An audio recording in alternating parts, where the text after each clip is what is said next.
Welcome to the second in our series of online learning tutorials on the science and practice of risk assessment in the criminal justice system, developed by the Urban Institute through the Risk Assessment Clearinghouse project.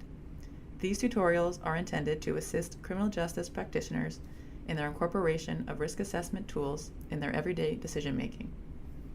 This tutorial provides an introduction to the evaluation of risk assessments using the area under the ROC curve, also known as AUC statistic. The Risk Assessment Clearinghouse is supported by the Bureau of Justice Assistance, a component of the Office of Justice Programs in the United States Department of Justice.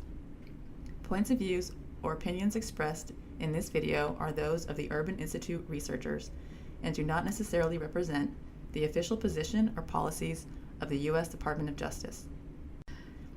In this second Risk Assessment Clearinghouse tutorial, we will introduce criminal justice practitioners to key concepts involved in measuring risk assessment performance, including predictions of risk, risk thresholds, and error rates, review the use of a single outcome measure, area under the curve, or AUC, to assess the predictive validity of risk assessment instruments, and explain how the interpretation of the AUC statistic can assist in decision-making. Before beginning, it's important to point out that the discussion of risk prediction in this presentation differs from how to classify individuals into risk categories such as high, medium, and low risk. However, there is some overlap in terminology and concepts.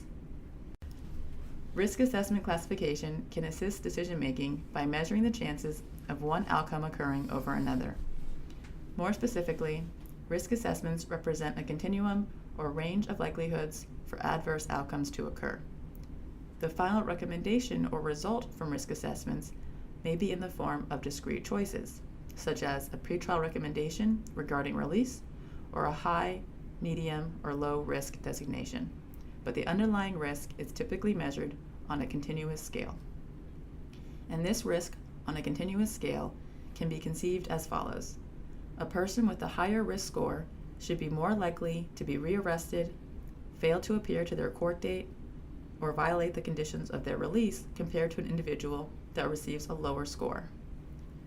Once we know the actual outcomes for a population, we can check to see if our predictions of risk for that specific outcome were accurate.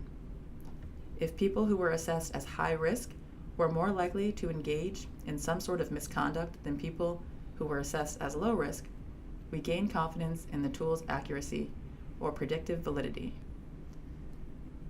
In other words, to evaluate the performance of this risk measure, we need to compare it to the actual outcome observed.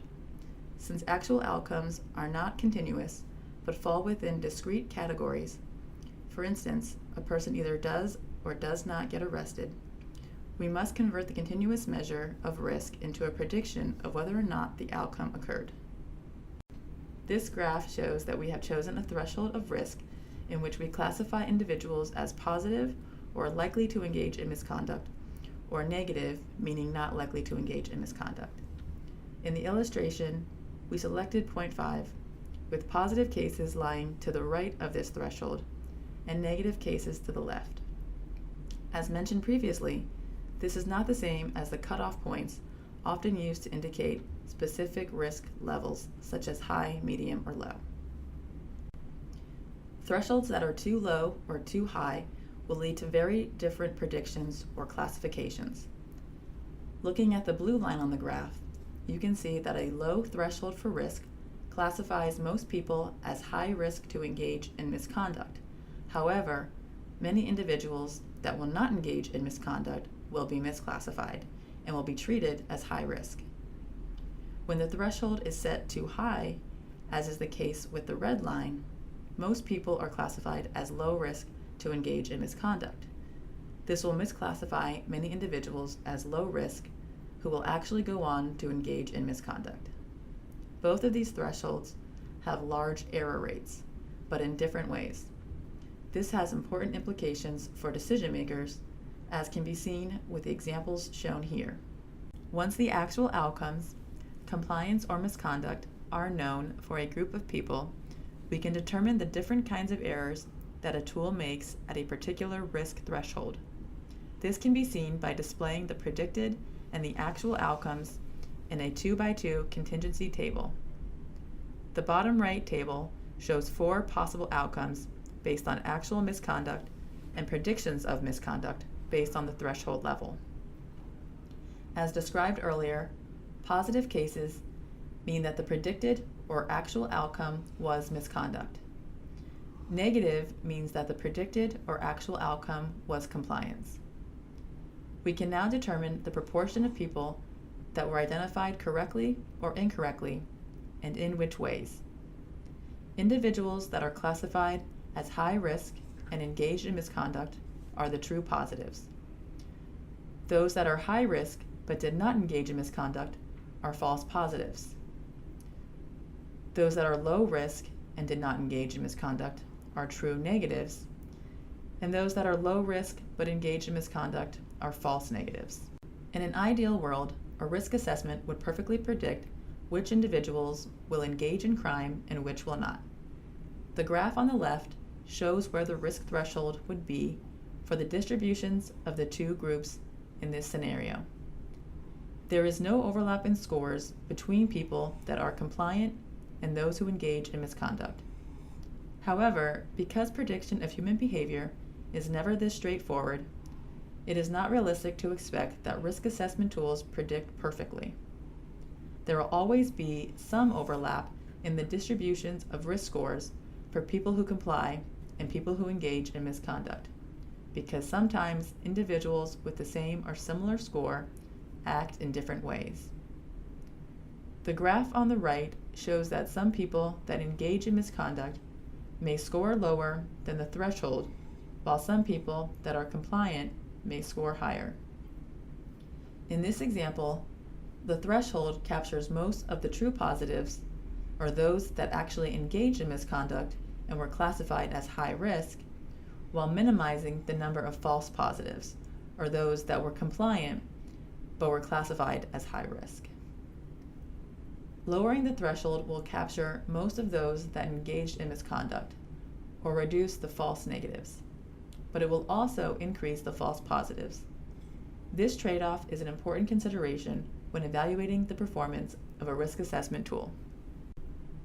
The trade-offs between false positives and false negatives can be summarized in a few ways. The false positive rate shows the proportion of people that are incorrectly identified as high risk because they did not engage in misconduct. In this example, 23% of people that did not go on to engage in misconduct were classified as high risk. The false negative rate shows the proportion of people that are incorrectly identified as low risk because they actually did engage in misconduct. 17% of those in this example engaged in misconduct despite being classified as low risk. Knowing the true positive and false positive rates at each threshold lets us examine the overall predictive validity of the risk assessment instrument.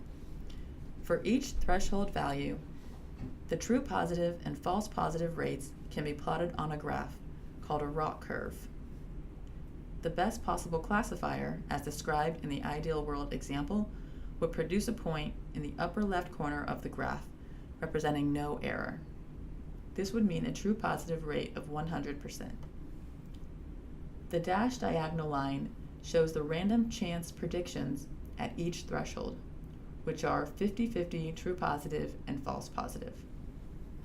Points above this line indicate that the prediction is better than random chance, whereas points below the diagonal represent that the prediction is worse than random chance. The ROC curve can be summarized into a single number with the AUC statistic. This statistic indicates the overall predictive performance of the risk assessment instrument. AUC scores range from 0 to 1. If the AUC is 0.5, the risk instrument is no better at predicting behavior than a random guess. An AUC between 0.6 and 0.7 is considered moderately predictive. An AUC between 0.7 and 0.8 is considered good. An AUC above 0.8 is considered to be excellent at classifying, and an AUC of 1 would mean that the risk scores perfectly predict actual behavior.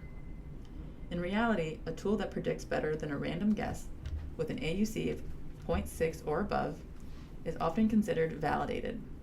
However, it is desirable to aim for an AUC of 0.7 or higher. The AUC score can be interpreted as the probability that a randomly chosen positive is ranked higher than a randomly chosen negative.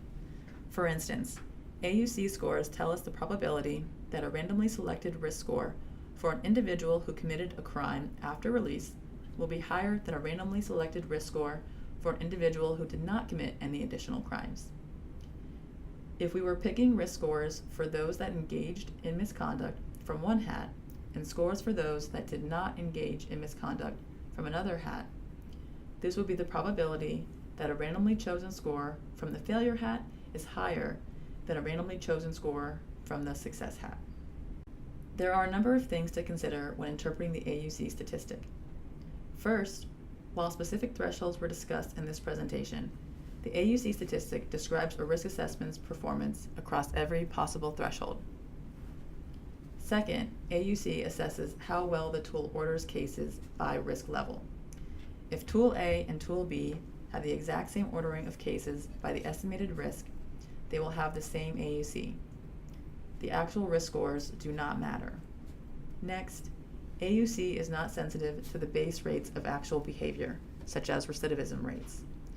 And lastly, AUC scores do not indicate how likely an individual is to engage in misconduct, only that one person is more likely to engage in misconduct than another. This is important to remember because high-risk cases are not necessarily more likely than not to engage in misconduct. They merely have a higher chance to engage in misconduct compared to others measured using the same assessment. There are also some practical considerations in using the AUC statistic. Although two risk assessments may have the same AUC, they do not necessarily have the same false positive and false negative rates. Therefore, it is important to consider the kinds of errors that exist with each assessment aside from their AUC values, as each type of error comes with different costs to the individual, agency, and society. In addition, we discussed that the AUC statistic describes a risk assessment's performance across every possible threshold. It is important to point out that certain thresholds are either so low or so high that they would be impractical to consider. Yet those thresholds are still examined and contribute to the overall AUC statistic. For example, a very low threshold can identify all future criminals. Suppose you have a risk scale ranging from 0 to 100. If you say anyone who scores above 5 is a future sex offender, you could probably identify all future sex offenders in your population because practically anyone is likely to score higher than 5 on the 0 to 100 scale. However, many people with a risk score over 5 would not commit a sex offense. This threshold will thus yield a high true positive rate as well as a high false positive rate. In practice, no justice policy or practice with that much error proneness can be adopted. That is why not all thresholds are meaningful in testing the performance of risk assessment tools, even though that is how the AUC statistic is calculated. Therefore, it is important to look beyond the AUC statistic when assessing the tool's performance, as the use of a single metric can be misleading. To summarize, in testing the performance of risk assessment instruments, a specific threshold can be used to determine the point at which cases should be classified as high or low risk for a particular outcome. This makes it possible to examine the types of errors that a tool makes. Because we cannot account for all of the factors that perfectly predict an outcome, there will be trade-offs in terms of false positives and false negatives. To assess the accuracy of our predictions, we can utilize the AUC statistic, which is one measure of the overall performance of risk predictions. As general guidance, it is desirable to achieve an AUC of 0.7 or higher. But equally important to remember is that this metric should be considered within a broad context of how the risk assessment tool is to be used. This concludes Tutorial 2 of the Risk Assessment Clearinghouse. We hope you enjoyed it and found it useful, and continue to explore the additional resources the Clearinghouse has to offer.